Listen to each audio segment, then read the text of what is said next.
rockin' with it.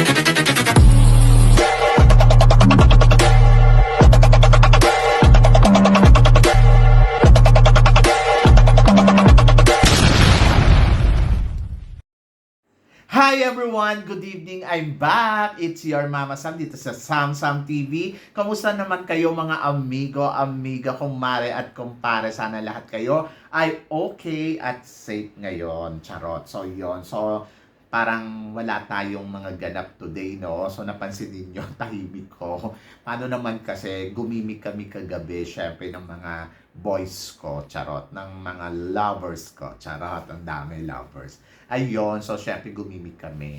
So, alas 3 na nakauwi yung mama Sam ninyo, charot, at bangeng.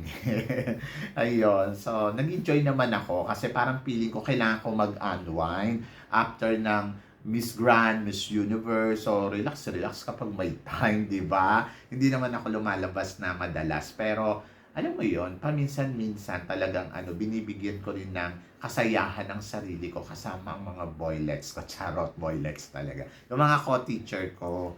So, sila yung mga kasama ko kagabi. Anyway, so eto na. So, chika tayo ngayon.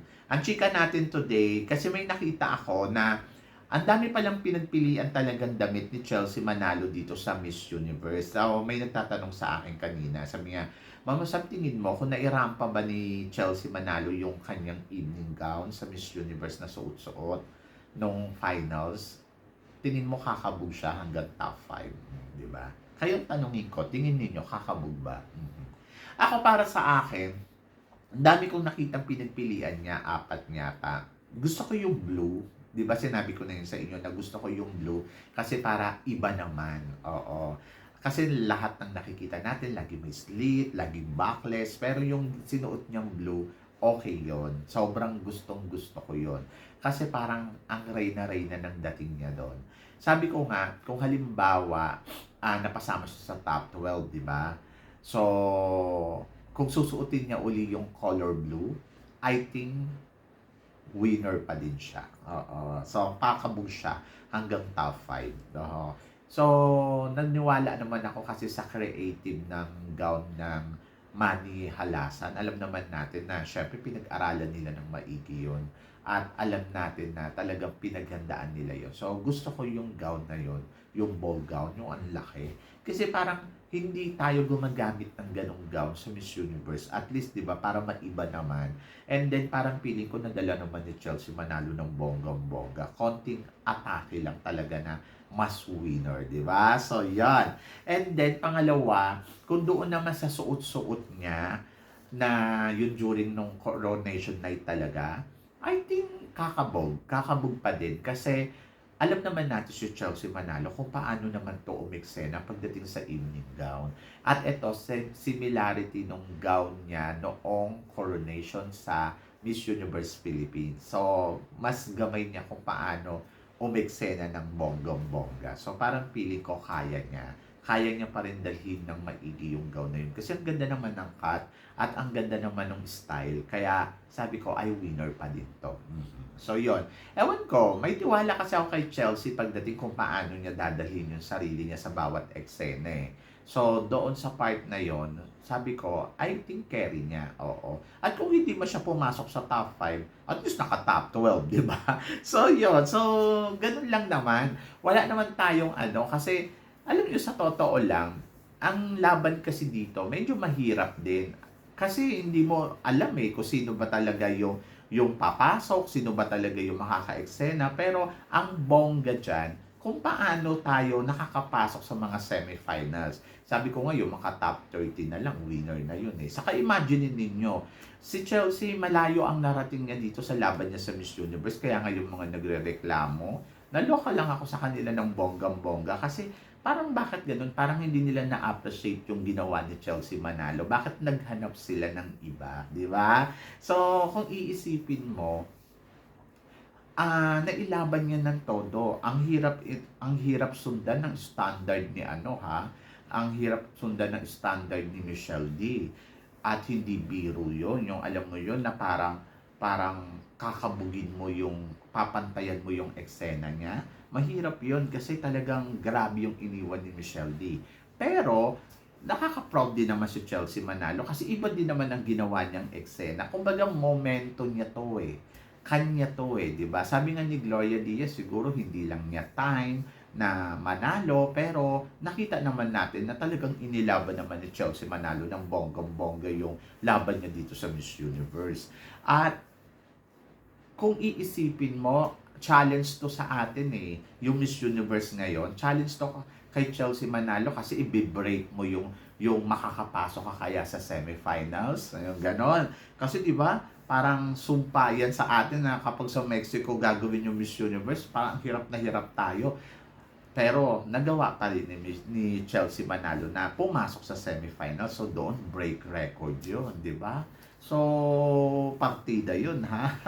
Ang hirap noon, but nagawa niya. Nagawa niya yung best niya. At doon sa part na yun, dapat happy tayo. So, hindi ko lang alam kung bakit yung iba parang hindi nasayahan sa part na yun. But ako, happy ako doon. Talagang sabi ko, siya, sobrang saya. And then, plus, kauna-unahan na Black Beauty na Pilipina na pinadala natin sa Miss Universe, di ba? Hindi tayo nagpapadala ng Black Beauty, pero yung kay Chelsea Manalo, sobrang winner dito ng Miss Universe organization kasi talagang jackpot talaga sila kay Chelsea kasi sobrang ganda. Maganda, may charm, and then, ayun, ganun nga. Napasok pa din sa semifinals, di ba? Kahit ang daming Black Beauty dyan na magaganda din naman. Kita nyo naman si Nigeria. Halos prototype beauties nila. And then, first Miss Universe Asia. Ayun talaga. Sobrang, hindi man siya pinalad makarating sa top 5, pero yung i-recognize ka as a continental queen, winner ka doon, di ba? So, yon. So, doon sa part na yon, winner ka doon.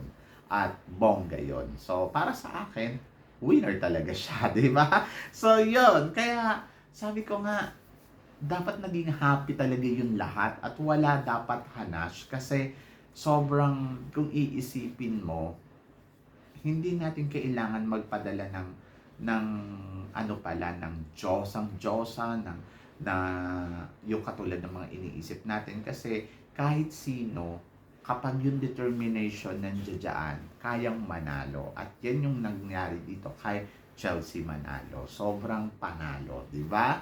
So, yon. So, doon naman sa mga gown, sa mga nagtatanong, I think kahit ano naman, basta nairampa lang niya yan ng bonggang-bongga. Gusto ko nga rin yung color gold. Gusto ko yon kasi sobrang ang sexy niya doon, di ba? So, lahat naman ng gown na pinagpilian nila ay winner naman.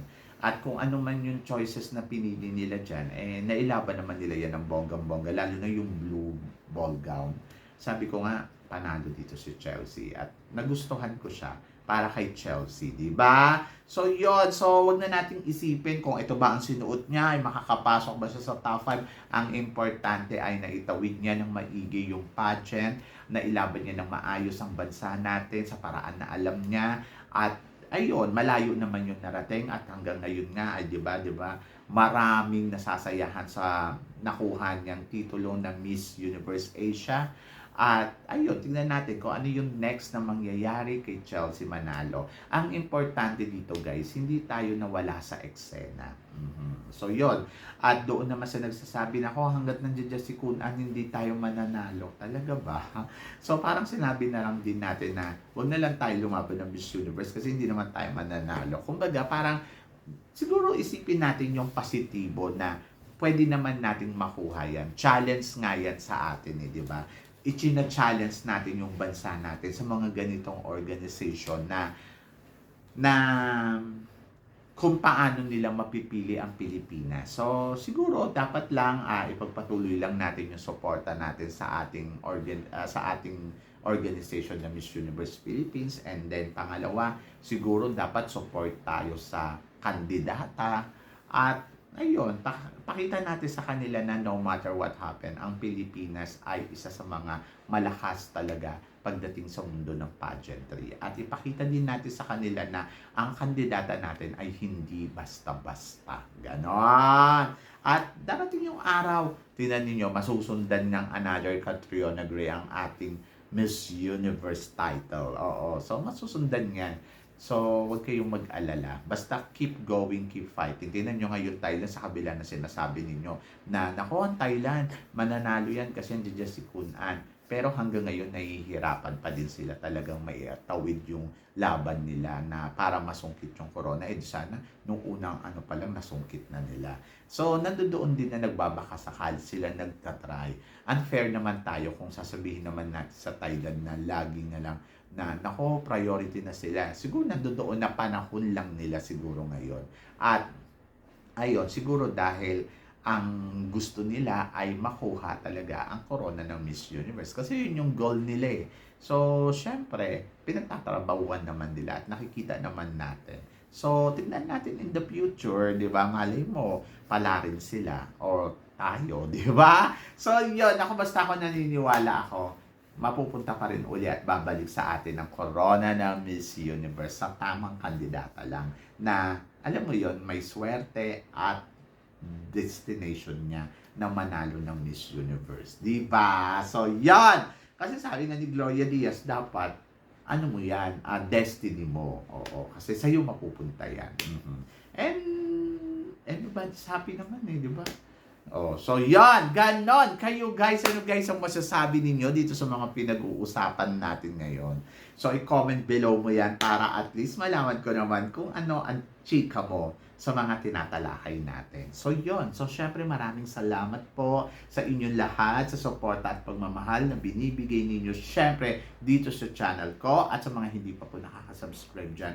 Please don't forget to click like and subscribe my channel at i-click nyo na rin ang notification bell para updated kayo syempre sa aking mga chika. Sabi ng ganon, always keep smiling and always think positive. Walang imposible guys. Magtiwala lang tayo sa itaas. Kaya guys, hanggang dito na lang, hanggang sa muli nating chikahan. See you tomorrow. Thank you guys.